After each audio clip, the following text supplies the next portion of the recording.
បាទសួស្តីបងប្អូនអរគ្នាបាទជួបគ្នាជាមួយមានម៉ាកូផ្ដល់តម្រុយបាទទៀតហើយបាទថ្ងៃនេះមាន2គូចង់មកចែកជូនបងប្អូនទាំងអស់គ្នាបាទគូទី1នោះគឺគូទី1បាទ Real Betis ប៉ះគ្នាជាមួយបាទ Atletico Madrid ហើយគូទី2បាទគូទី2គឺលីកអ៊ីតាលីបាទ Atalanta ប៉ះគ្នាជាមួយនឹង Juventus បងប្អូនចូលរួមទូទីលេខ1មានទាំងអស់គ្នាតែក្រុម2នេះបាទក្រុមណាយឈ្នះក្រុមណាហើយនឹងស៊ីនេះប្រហែលគ្រាប់ហើយក្រុម2នេះបងប្អូនចង់លេងឲ្យមានសំណាងបងប្អូនក្រុមទី1មានសំណាងបងប្អូនលេងទៅខាងបាទ Atletico Madrid បាទទោះបីយប់នេះបាទ Atletico ត្រូវអាចនឹងយកឈ្នះបាទ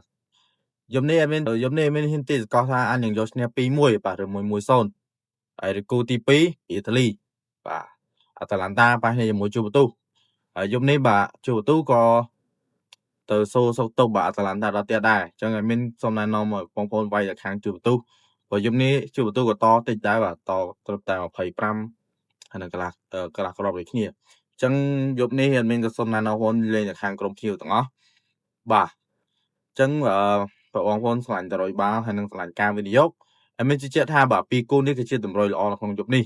បាទធានាសុបហើយបងប្អូនចង់បានគូបាល់បន្ថែមបងប្អូនក៏ជួយលេងនឹងក្រោម profile បើចូលក្នុងផ្ទះរបស់មីននឹងទូបានអធិបាលថ្មី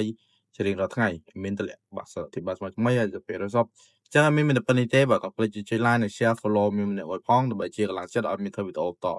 ហើយក៏សូមអរគុណសូមជម្រាបលាជួបគ្នានៅវីដេអូក្រោយ